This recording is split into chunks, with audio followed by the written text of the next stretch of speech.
you can hear something, a whirring, and a voice. The voice of the curator. This is not supposed to be happening. Not moonshine. Stumbling out into the corridor, you follow the sound until you come upon a room in which the curator stands, surrounded by whirring tape equipment. The tape strands have spewed out onto the floor in a tangle of auditory tentacles, while smoke billows from the machines. It seems that it's not quite time to leave the murder museum. At least, not yet.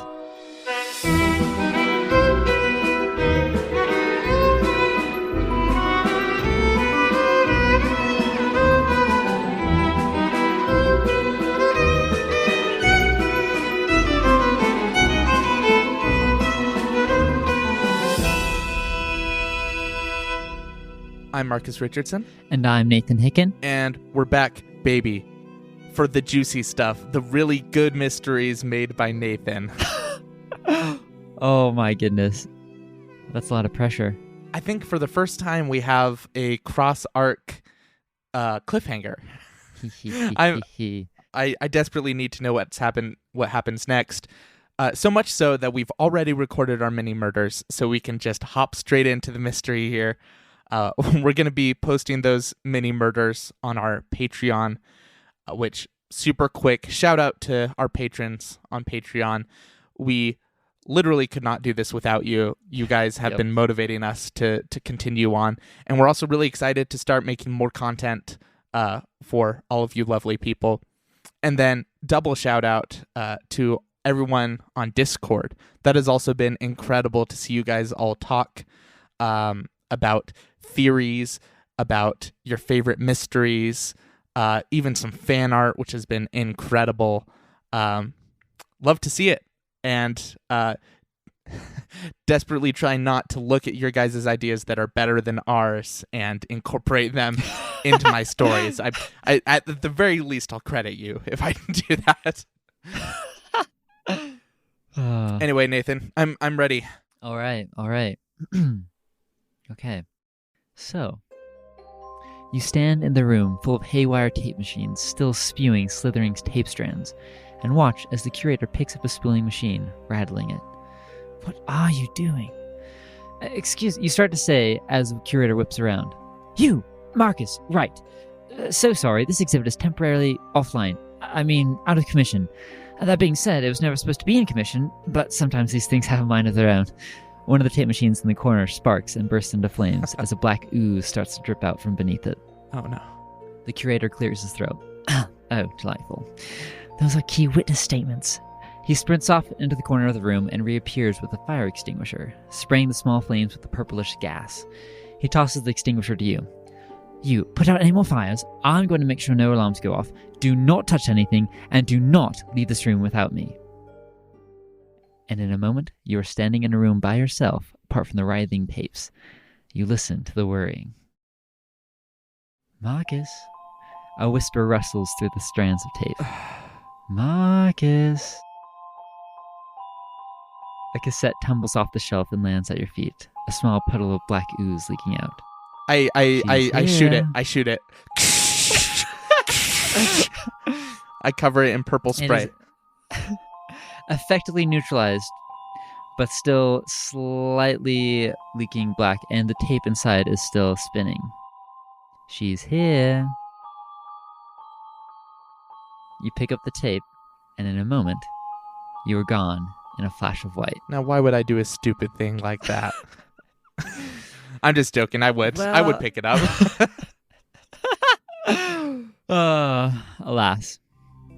You come to once again behind the wheel of a car as the sun is setting. You're on a long stretch of road, curving between thick pine trees. As you turn a bend, you see a sign on the right side of the road. Welcome to Moonshine, Oregon. We're glad you're back. Oh my gosh.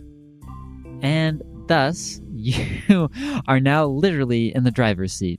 Oh, thank you. Thank you, sir. Okay, what kind of car are we in? Like, how modern is this feeling? Ooh, it looks a little classic, a little older. You can see the hood is black, little boxy, nondescript, nice vinyl seats. Okay. has a radio. You don't see any CD or aux. So Okay. And I guess I mean, if you told me details about this car, I wouldn't be able to tell you what decade it was from anyway. Probably. Okay. I'm driving into Moonshine. The last time I saw Moonshine was steampunk era, which is anachronistic, we'll call it. So I'm not even sure what time that was, like 1940s or 50s. I can tell you, Moonshine exhibit was 1929. Okay, thank you. Interesting. Oh, it's kind of dumb of me. Moonshine, as in prohibition. I should have remembered that. Okay, well, first, is there anyone else in this car with me? Okay, you take a look around. You don't see any other people in the car with you. It seems to be just you. There are a couple items on the seat. You are still driving. Do you want to pull off to fully investigate? I don't have time for that. I got it. No, I'm just joking. I'll pull over. Okay. Car safety is important, kids. All right. So, what are you poking at first? First, I gotta do the pocket check. Do I have my pocket Watson? You do have your pocket Watson. I open him up and I say, "All right, this is not my fault. It's the tape. I'm so sorry." You see Pocket Watson appear. He's a little blurry, a little fizzing, glitching a little bit, I suppose the term is. Marcus, where are you? Moonshine? Inside the tape? You're not scheduled to be back there. This is most confusing. Yep, I think so. Ooh. Well, anyway, just letting you know, I'm not doing this of myself, of my own volition. Unlike certain other exhibit goers, this was completely thrust upon me. Oh, yes. Entering exhibit without permission is grounds for probation, as you well know. I didn't, but now I do. What fool would do that? What a fool. Okay. All right. Thanks. Love you. Bye. Okay. Okay. And then other things in my pockets. Continue patting yourself down. You find a map, a badge, and a tape recorder. You also find a gun. Ooh. In addition, I do believe you still have the moratoria. Oh my gosh. Do I? Wow. I want to start with the badge. Okay. The badge says Agent Jordan Key, FBI. Jordan, Jordan? Yep. Key, Key? Yep. Jordan Key. Is there a picture? Yes.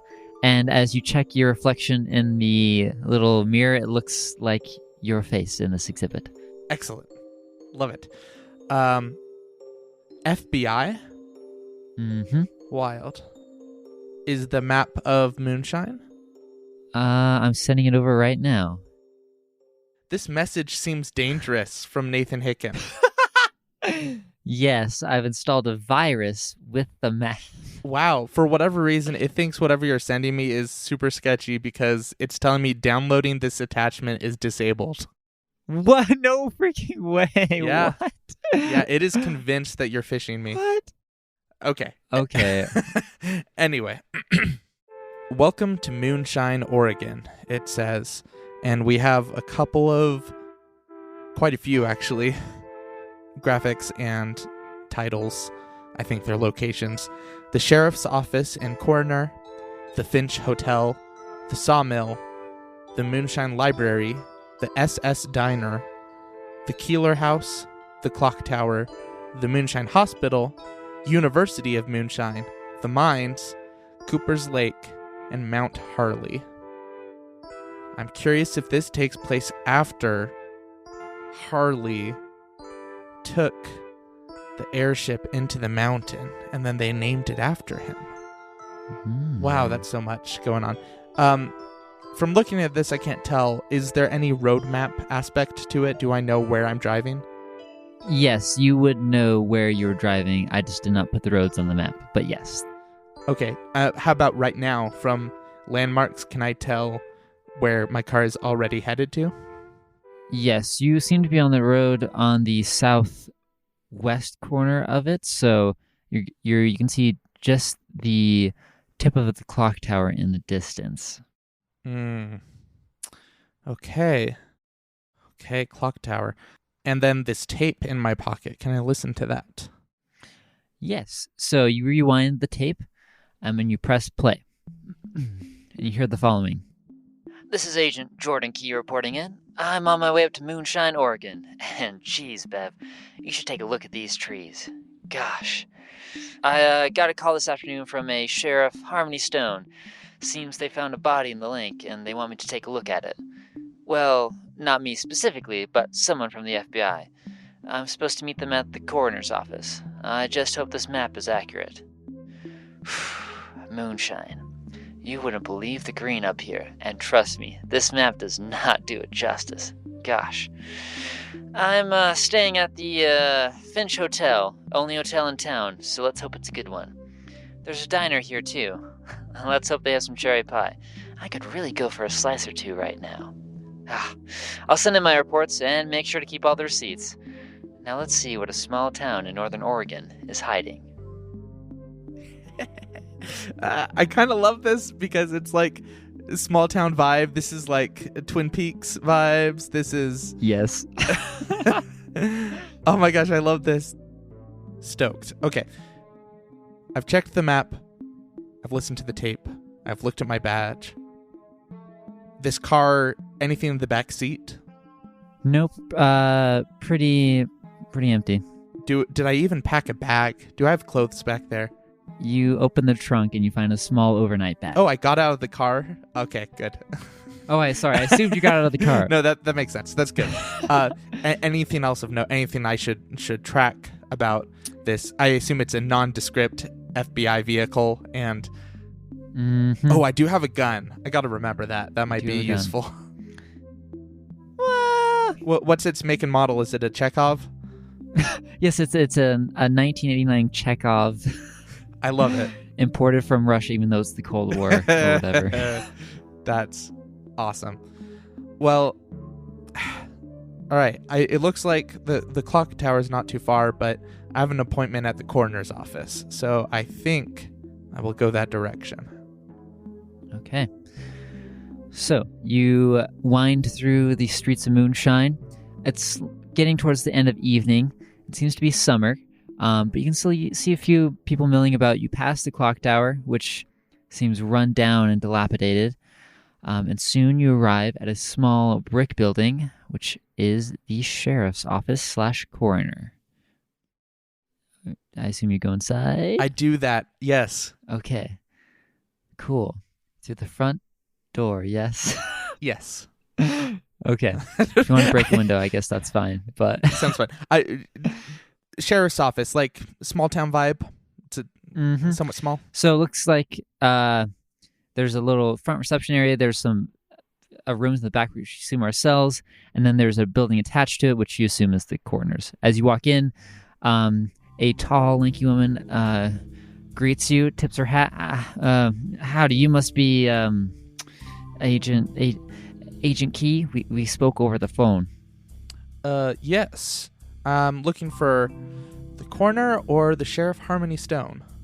Oh, yes, that's me, Sheriff. You can just call me Harmony, really. The sheriff title is, you know. Are you new on the force? Oh no, but I've been here 3-4 years now. Everyone here just knows me as Harmony. It's a bit easier. Do you have any promotional slogans like "Keep Harmony in Moonshine" for your re-election campaign as sheriff? Oh, always. I can't remember if it's elected. I can't remember if sheriff is an elected position, but if it is, you're a shoo-in. Oh, thank you, sir. That means a lot. I suppose you want to see the body. Yes, that is why I am here. Found in a lake. Is that right? Oh yes, up in Cooper's Lake. Here, let's head back to the coroner's office. She leads you back into the attached building. You walk into a stark white room with a flickering light. A elderly, balding man is standing over a table with a cloth draped over it, fiddling with a clipboard. And your name, sir? Oh, my name's Steve Crockett.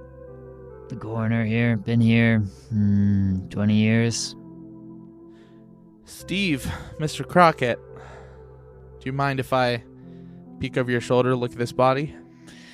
Be my guest. First murder in these parts that I've been part of. Pulls off the curtain. Now you say murder.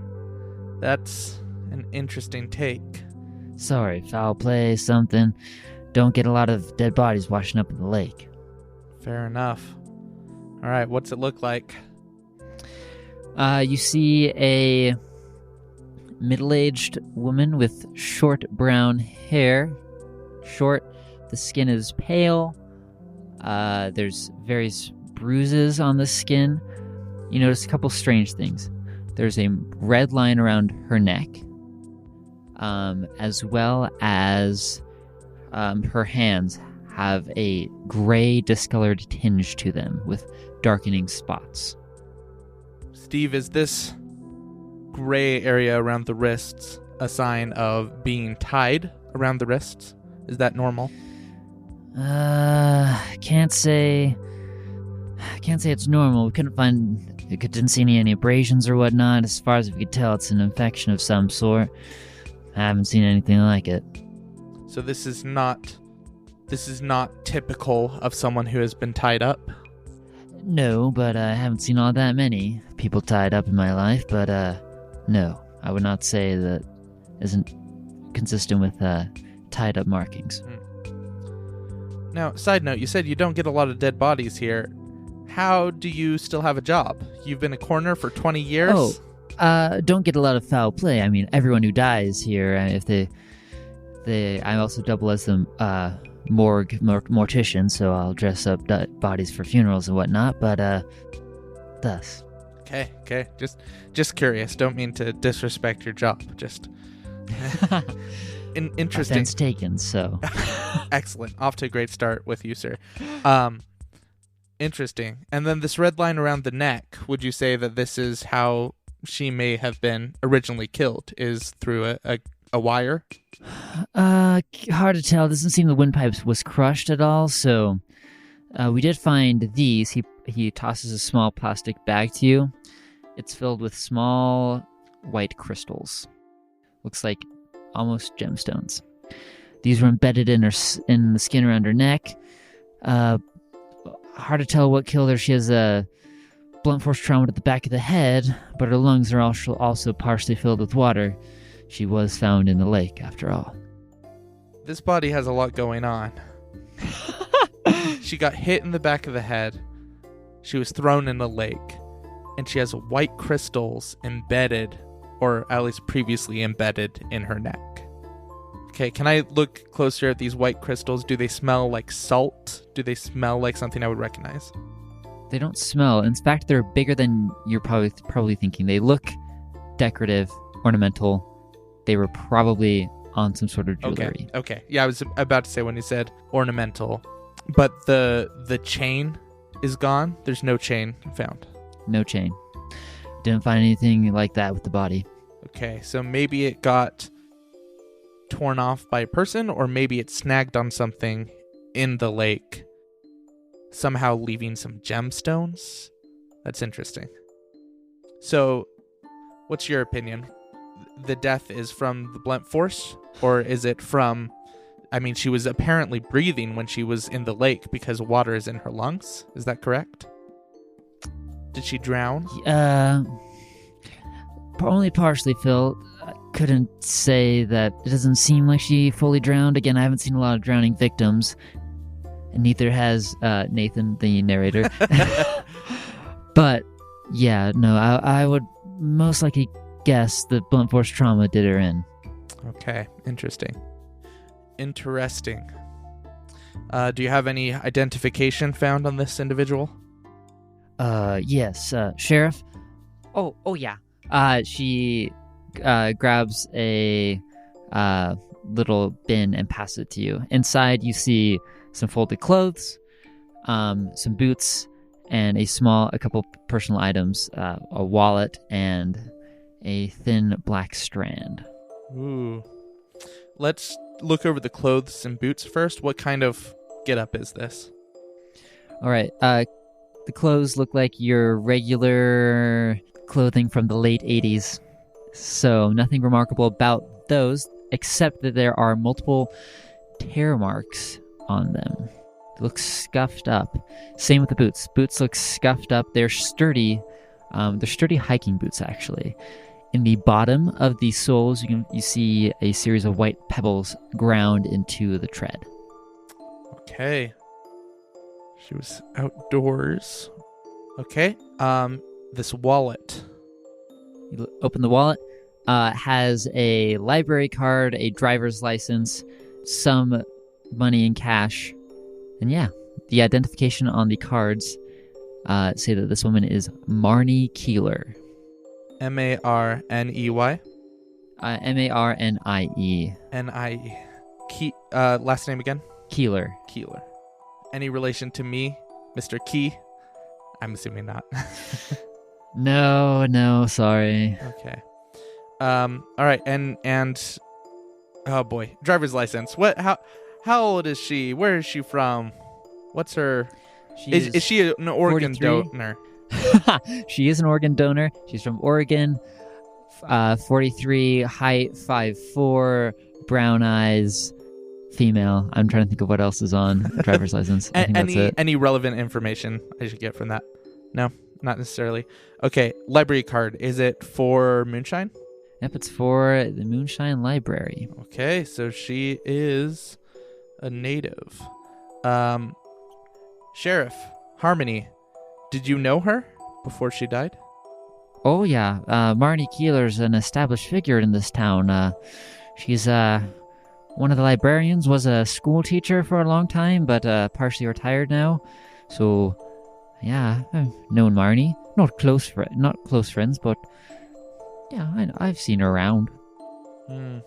Was she the type to do research on her own time? Was she a part of any circles outside of her immediate working conditions?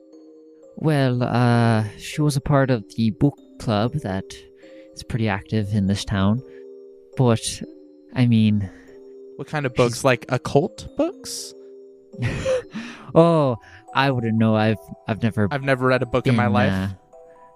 Never even seen a book, sir. Man, you really got that aw shucks demeanor. That's what a sheriff needs.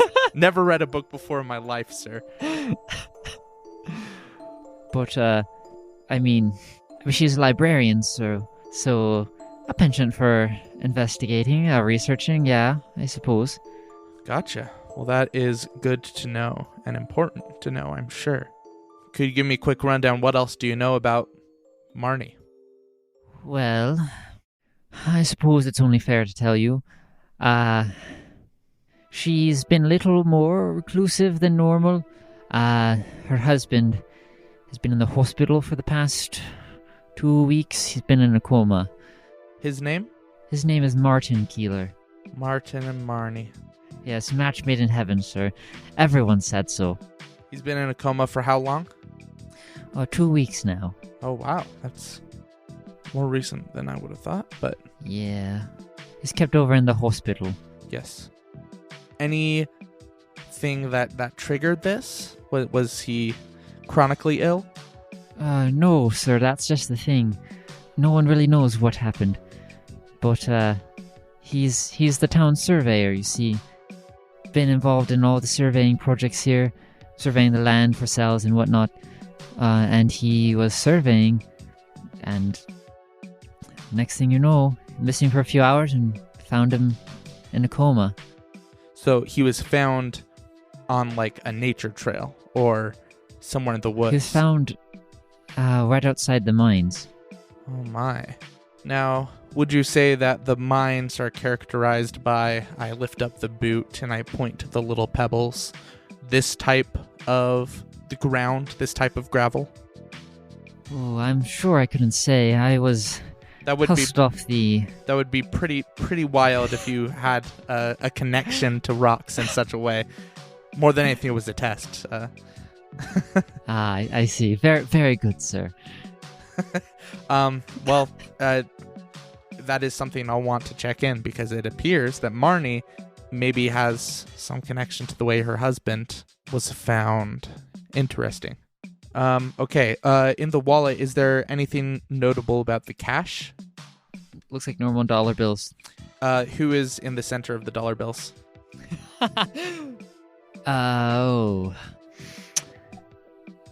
President Herbert Hoover, who in this alternate reality led people triumphantly through the steam age or something. I don't know. Excellent. I'm sure you had that in your notes. I was asking you just to give you the opportunity to share. Yes, thank you. You're welcome. Okay, is there anything else in the wallet? I've looked at 2 of the IDs. Was there a third one? Nope, that's it. Okay. Anything else in the personal belongings I haven't looked at? Yes, there's a piece of black tape. Yes, a black strand. Tell me more. Mm-hmm. You pick it up, and it looks to be a partially torn piece of cassette tape. Just a little thin strand. I love this vibe. Body found in lake with a single strand of tape. Sheriff, it's been a while since I've used a tape recorder. Even though I have one in my pocket, I never use it. If I take this strand, will I be able to get anything off of this in my own tape recorder, or are we going to need some more help? Ooh, well, I don't know about that with that little thing right there. I mean, it's been in the water for a hot second too, so I don't know what it would be. The library has some good audio equipment if you're looking to investigate that further. I think I am, and I think I will. Sheriff, do you mind if I talk with Steve privately for one moment? But by all means, I'll be out in the hall. That was another test. She shuffles out. Shovels out. Okay, great. Steve, I just have 2 quick questions. First, what do you know about Marnie? Did you have a relationship or know of her? I knew of Marnie. She was my neighbor. Tell me more. What kind of neighbor? Were you close? No. We're the you stay on your side of the fence, I'll stay on my side kind of neighbors. No dinner parties or bridge club, that sort of thing. But the type of neighbors where if you were to say cross the fence, it would be grounds for murder? Well, that's a good thing she didn't cross my fence. I feel like I have a quota to reach on basically accusing people of murder early on in a case, so I just check that off my list real quick. Because I'll look so smart if it turns out he's the killer. Man, it's going to be impressive. All along. My other question is, could you tell me what you know about the sheriff? I'm just curious because it seems that she's relatively new here, especially compared to your storied history here. How is Harmony Stone? Oh, by all means, upstanding sheriff, has a couple deputies, but she's really the one in charge. Doesn't poke her nose in local people's business all too much, which is very, very admirable, especially with what's going on now. Are you talking about this? Gesturing to the body. He gestures. Oh, no, I'm talking about this. He gestures to you. Do you mind just like up and saying... Wait, are you saying that I'm more nosy than she is? Or what? I'm saying that I'm sick of nosy outsiders poking around. Oh, man. Cross that off your small town bingo. Love it. Have there been other nosy outsiders? I can do my part and try to keep nosy people from showing up here, but honestly, the quickest way to do that is know why are they headed to Moonshine? Is there some phenomenon? Is there a reason you see a lot of visitors? Nosy? Well, that's just the thing. We don't know why they've shown up. We've got quite a few in the past month. Is there a secret facility in the bottom of the lake? Well, now, Mr. Government, sir, you'd know more about that than I would. Yes, I would. Be pretty cool if it was. A month. Something's been going on here. Okay, and Darn right. last question for now. Mr. Keeler, first name on my sticky notes here. Yes, Martin was found surveying. Do you remember where this was? Oh, sorry, by the mines. My question is, what kind of surveying did he do? What was needed? Well, he surveys land before a sale to make sure both parties are getting a fair deal. That's what he does. That's his job. That's about the extent that I know about that. Was the mine being sold? Oh, yeah. That's the rumor flying around town. Heard it myself down at the SS Diner. Says the mine's up for sale. You should know all about that. Have I bought it? Has the FBI bought it? Well, not you personally, but some other highfalutin government types. Black suit, tie, white shirt, that sort of thing. Well, I think we're onto something now, why you've seen more outsiders now. Wouldn't you say? It sounds like someone or something, somewhere, somewhy. I was going to go somewhere with that sentence, and then it went nowhere. But there's something with the mine that we need to go check in. Interesting. And who was the previous owner? Part of the land is owned by the town of Moonshine. The rest of it is owned by Miss Caroline Lynch, who owns the sawmill and the surrounding area. Noted. Another person. She was one of the people who found the body this morning. Or this afternoon. Okay, well, I have a couple of places I should go look in. The lake. Might want to talk to Caroline. Sounds like the SS Diner is the place to go to learn more of the scuttlebutt on the mine sale. And of course, it sounds like the mine might be mine. might be for us highfalutin government types. Well, thank you for being cooperative, Steve. I appreciate you giving time to chat with me. I really do have your best interest in mind, so I appreciate you being forward with information, and I expect you will continue to be so. Sure thing. Okay, well, thank you for your service. Mm-hmm. And I will walk back out of the room to Harmony. Get everything you needed, sir? I believe so. I will be, I'm sure, checking back in with you. Will you be accompanying me, or will I see you around town?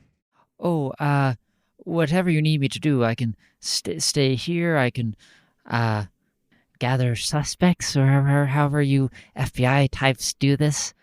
You know, how about I'll begin my investigation, and you can do the same. If there are specific suspects you have in mind, feel free to chat with them yourself, round them up if you feel it is necessary. Chances are I might just run into you somewhere, and we'll figure this out together. Yeah. Ooh, are you planning on starting tonight? Why do you ask? Oh, just, well, we're a small town, sir, so most things have started to close by now. You have a place to stay, don't you? Ooh, yes I do. Wow, well, I'm not going to get much out of the diner, and I'm not sure I want to be at this lake at night. What possible bad thing could happen by visiting things at night? In a small town like this, you get murdered. It happens. What? It happens. Well, you make a compelling argument. I think I should probably go to the hotel then. Thank you for your service, Sheriff. Anytime. Just call me me here. You'll be staying at the hotel? Yes, ma'am. Okay.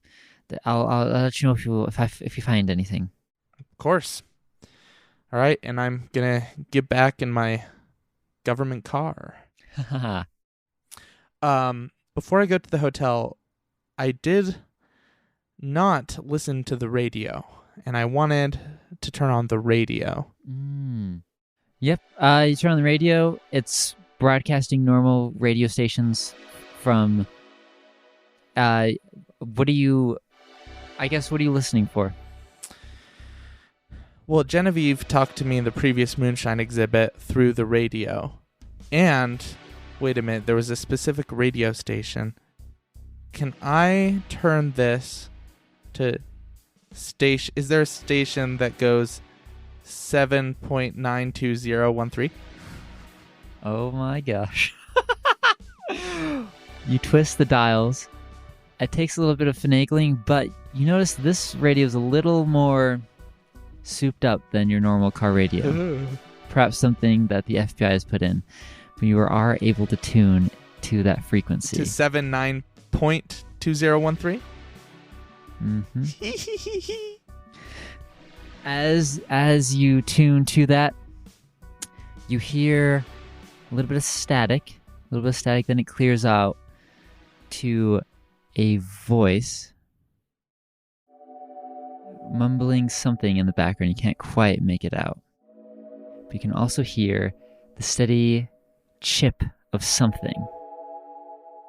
It's hard to know what to describe it as, but you can hear a clanking sound.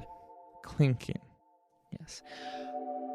As you continue to listen to it, you do hear footsteps coming closer to where you assume the receiver is. And you hear a voice. Marcus, is that you? How'd you get onto this? And it fades to static. Ah!